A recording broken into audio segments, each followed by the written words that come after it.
Oh, that one shot right there. When you see the headlights and the water's almost over the headlights, Lacey, you're just like, that's an issue. I know. When you start rooting them on at the same time, you're going, why are you putting yourself in that situation? What do you got behind you, too? Well, this is another shot. So our producer, Shiloh, was just telling me that Colby and Caleb have come up on this Jeep having some serious issues. Not exactly sure what's going on here, other than they're obviously stuck.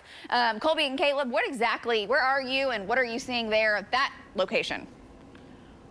Yeah, right now we are at Lacey at Northwest 4th and MacArthur, and we came across this. I'm not exactly sure what happened either, but we came across this Jeep.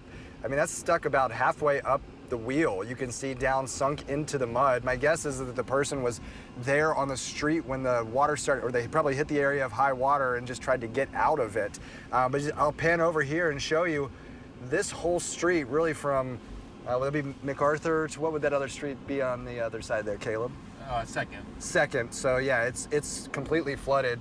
We just saw the Department of Public Works. Their truck pulled up. They're putting out signs warning about the high water, but really not a moment too soon, because you can see it's all the way up over the curb, and there's some areas even deeper as you go a little bit further to the east. So not a good situation to be in. Certainly don't want to get stuck in it, and you don't want your vehicle to end up looking like that. We'll send it back to you. Well, you just don't want to be stuck like that, that's for sure, off the roadways. And on the roadways, we've got enough problems as well. That's why Marty Logan, Jeremy Carter, Val Castor, and Brandon Pennell have been out for us this morning. Still a lot of roads with at least ponding, if not flooding, ongoing. Let's go to Val and Amy Castor. Val, up in the Guthrie area, staying in the heavy rain. Val, give us an update. Yeah, so, Lacey, you can see the water right there is over the curb. This is at Guthrie, just a little west, of I-35 on Highway 33. There's about a 100-yard stretch of this road here that has about 4 to 5 inches of water. So we're on the back edge of the very heavy rain that's moving through. And just now, Lacey, it's starting to let up just a little bit from what it was. Back to you. Great update there, and that's what we need right now in central Oklahoma, is for this to continue to let up, and that's exactly what's happening. This next round that has moved through, it's moving quickly, and that's a good thing. So yes, the water's been coming up, but it's not going to be anything worse than what we had earlier. Let me show you what's going on right now as far as the rainfall totals. In the last 3 to 4 hours, we've had 1 to 2 to 2.5 inches of rain across Cleveland County, Oklahoma County, Logan County, and portions of Canadian County, taking us up to almost 4 3/4 inches in El Reno.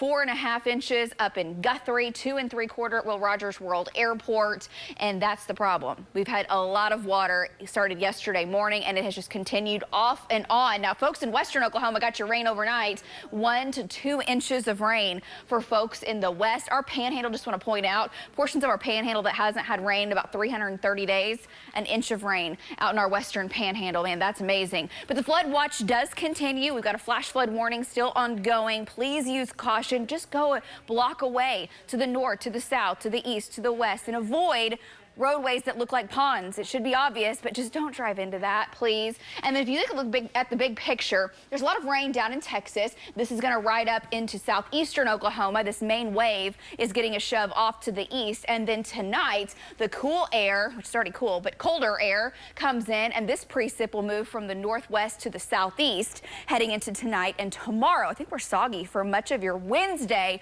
but it'll be much lighter than what we're dealing with right now. The rain runs up and down I-35. There are trackers, but it's really let up. It's very light over Jeremy and Jeremy's shot, moderate rain over Brandon, and the back edge runs from Calumet to El Reno, Dover to Kingfisher, down to Minco along Highway 81, pushing off towards the east. This line that Val was just talking about is still very heavy rain, headed towards Coyle, Luther, Pink, eventually coming into Shawnee. No, not severe, hardly even any lightning with that. May have some winds to about 25. Heavy rain, it'll blow through and blow out. Still raining up in Enid and Medford, moderate rain over Ponca City and Fairfax. And this is all going to continue to kind of wind down. But in south central Oklahoma, you'll keep the rain around. And we're still watching the line just east of Purcell down to Pauls Valley. headed towards Sulphur and Ardmore. This area, the way the low-level winds are feeding into this, we've had areas of spin all morning long, had severe storms in southwestern Oklahoma with this line, and we're watching this just south of Shawnee from Etowah to Winnett, headed up towards St. Louis. A little bit of spin going on there in pockets, not close to producing a tornado, but it's just these little areas that we have to monitor over the next couple of hours because we could end up getting some nickel-size hail, winds to 60, and there's still a very low tornado threat. It would be a brief spin up. It may be there for a scan or two on radar and it would be gone. But that's what we're watching for in that area through about noon. 58 degrees is our current temperature. It is cool. It was a record cool day yesterday.